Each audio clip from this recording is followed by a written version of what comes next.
segenap pimpinan kepolisian, rekan-rekan dari LSM, luar biasa semangatnya ini. Jadi ini mengingatkan pada saat-saat saya masih muda ketika di LBH dulu. Terima kasih dan tetap jaga semangat. Tidak boleh kehilangan harapan walaupun tidak ada harapan sama sekali. Jangan pernah kehilangan harapan dalam berjuang. Pimpinan, sebenarnya saya ada rapat koordinasi fraksi PDI. Tapi karena Kapoksi memerintahkan saya harus bicara, ini momen yang sangat penting dan tidak boleh dilewatkan oleh fraksi PDI. Dan saya berterima kasih beberapa rekan kami nanti akan menambahkan dari fraksi PDI. Ini forum yang baik. Boleh kita atur pertemuan ini, tapi kalau bisa jangan dibatasi. Para hadirin, pertama, tradisi yang baik, etika yang baik, kami harus apresiasi hal-hal yang berbau positif. Pertama, Presiden Prabowo. Kali ini Pak Prabowo menunjukkan kecerdasan yang luar biasa. Memerintahkan aparat polisian mengusut dengan tuntas, tas. Pak Polisi, usut dengan tuntas. Tidak banyak kasus yang dikomentari oleh Presiden. Tapi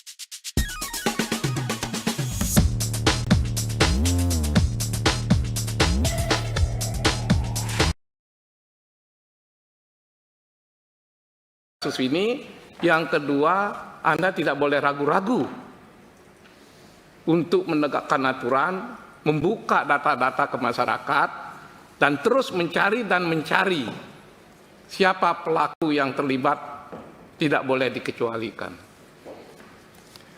Apresiasi yang sama pada kepolisian. Udah terlalu banyak kritik kita yang kita sampaikan pada kepolisian, sekalipun prestasinya di beberapa tempat memang bagus. Tapi prestasi kali ini monumental, Pak. Luar biasa ini. Dulu kalau ada saudara tua terkait dengan kasus, ya sering-sering kepolisian kita menunjukkan sikap tahu diri gitu. Karena menghadapi saudara tua. Tapi kali ini polisi bersikap proporsional, profesional. Lanjutkan ini, Pak. Supaya apresiasi saya itu tidak berlebih. Saya memberi apresiasi karena Bapak kerja, tapi harus terus bekerja lagi. Supaya tuntas seperti kata Presiden. Lalu saya beralih pada, ada 2 rekomendasi ini adik-adik menyampaikan. Saya ambil rekomendasi yang lebih ringkas, yang 3. Kalau yang di konsep, yang satu lagi agak banyak, tapi sudah diringkas. Secara kebetulan, ini menyentuh hati saya semua. Dari 3 itu saya setuju, saya pribadi setuju. Ketiga-tiganya rekomendasi ini harus kita perjuangkan tanpa henti. Bisa jadi dalam kasus ini, ketiga rekomendasi ini, 1 terkabulkan, 2 terkabulkan, mudah-mudahan 3. Jika ada 1 di antara rekomendasi ini masih belum terwujud dalam waktu dekat, jangan pernah tinggalkan rekomendasi yang belum bisa diwujudkan. Mari kita bedah satu-satu. Rekomendasi pertama meminta Kepolisian Republik Indonesia untuk mengkonstruksikan kejadian ini sebagai percobaan pembunuhan berencana. Pakai air keras.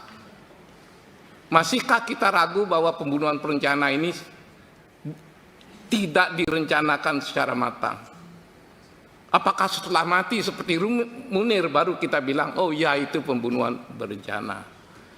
Oleh karena itu ilmu kepolisian yang sudah canggih, alat-alat yang sudah luar biasa, sekolah-sekolah polisi sudah tinggi sekali, matangkan unsur-unsur yang mengarah pada pembunuhan berencana, Pak. Kita tahu penyelidikan, penyidikan, penuntutan itu kan call-nya tertinggi harus dipasang, Pak.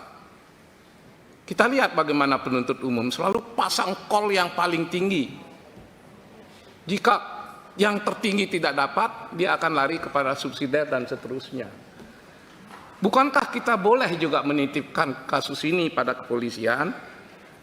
Jika call paling tinggi yang kita tempuh, yang kita perjuangkan, percobaan pembunuhan berencana mestinya dicanangkan. Jangan dari awal udah ditutup, Pak. Jangan dari awal, oh ini penganiayaan berat. Jangan. Apalagi Bapak kepolisian kan sedang mengusut tuntas, dan saya yakin kepolisian masih menyimpan rencana akan mencari bukti-bukti tambahan, akan mencari saksi-saksi tambahan. Kalau begitu kenapa mesti kita tutup dengan misalnya penganiayaan berat? Kan tidak tertutup kemungkinan nanti ada bukti dan saksi-saksi yang mengarah pada pembunuhan berencana. Karena itu call tinggi penting banget. Jadi permintaan ini tidaklah berlebihan. Ketika melihat contoh-contoh kasus terdahulu, kok tidak ada efek jerahnya begitu. Ada pengaruh tapi efek jerah tidak. Tetap menjadi wacana. Kali ini momentumnya bagus karena Presiden memberi pernyataan. Kalau kita boleh agak nakal-nakal sedikit, tumpangi aja pernyataan Presidennya bisa-bisan. Kapan lagi Presiden menyatakan hal yang lugas seperti ini dalam kasus-kasus pidana umum? Maka jangan lewatkan ini. Masalah kedua, mendorong Presiden untuk membentuk tim pencari fakta. Adik-adik, ini kan political will. Bukan soal boleh dan tidak boleh. Boleh, karena sudah ada presiden terdahulu. Sudah ada contoh-contoh baik yang bisa ditiru. Orang Padang, TGPF yang dulu yang begitu bagus hasilnya, kenapa itu tidak dijadikan contoh baik untuk ditiru? Nah, oleh karena itu, bangun jaringan yang lebih luas. Presiden kita sangat tanggap. Kalau kita menyaksikan bagaimana wartawan diundang ke istana, tokoh-tokoh politik diundang di istana, artinya Presiden ingin mendengar sebanyak-banyaknya. Jangan buruk sangka dulu. Jangan buruk sangka dulu. Berpikir positif dulu. Tapi apa yang sudah kita dapatkan ini belum memadai. Teruslah berjuang. Kalau nanti, mohon maaf, tanda petik, aspirasi masyarakat meluas, mohon maaf, tanda petik, tekanan masyarakat menjadi keras, ini bukan mimpi dan hayalan. Mudah-mudahan TGPF bisa terkabulkan. Saya pribadi mendukung. Masalah yang ketiga, mendorong penyelesaian kasus melalui mekanisme peradilan umum dan seterusnya dengan mengutip pasal 65. Pasal 65 ini masih menjadi perdebatan setidaknya di lingkungan TNI. Dari contoh-contoh kasus yang ratusan jumlahnya yang diadili, itu membuktikan TNI belum bergeming.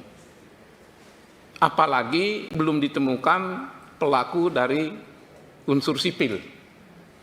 Oleh karena itu saya berdoa, saya berusaha, saya mendorong agar pasal 65 ini lebih mudah diwujudkan.